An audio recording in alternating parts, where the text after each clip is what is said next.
音楽で世界を変えたいなんて、綺麗事だと思ってた。そう語ったのは、30歳の音響エンジニアユートだった。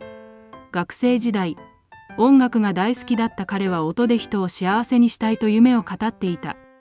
でも社会に出れば、現実はシビアだった。仕事はノイズ処理や CM の効果音ばかり。誰かの心に響く音を作ることなんて、夢のまた夢。彼は音楽を商品としてしか見られなくなっていた。そんなある日、ユートのもとに一本の依頼が舞い込む。自然の音とピアノだけで構成された地球のための音楽を作れませんか。依頼主は環境保護団体の女性佐伯あかり。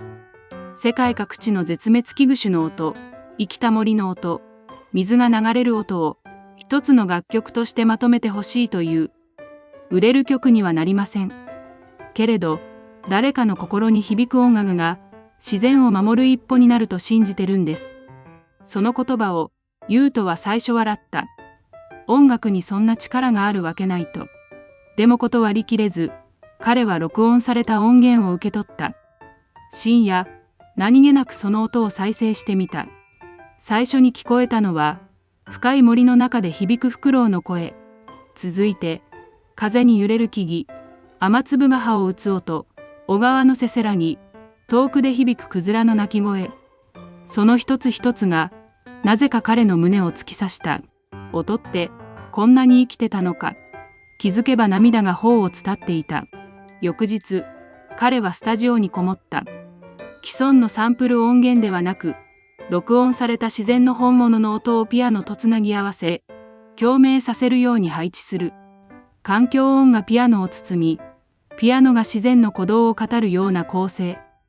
1週間後、完成した楽曲は REQUIEM4、ネイチャー自然への鎮魂歌と名付けられた。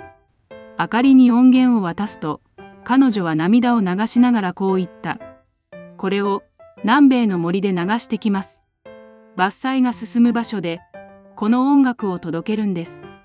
それから数ヶ月後、世界中でこの曲が再生されるようになった。YOUTUBE や SNS を通じて、自然の声を聞こうというメッセージが世界を駆け巡った。耳を澄ませてください。自然は、まだ歌っている。そのキャッチコピーとともに、各国の若者たちが自発的に森や川の音を録音し、ネットで共有し始めたのだ。環境問題に関心のなかった若者も、音を通して生きた地球に触れ、行動を起こすようになっていった。ユートのもとにもメッセージが届く。この曲で、初めて自然の音に感動しました。子供に聞かせました。涙が出たみたいです。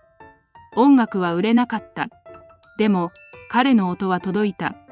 目に見えない何かを動かし、心を震わせ、そして一人の人生を変え、誰かの未来をつなげた。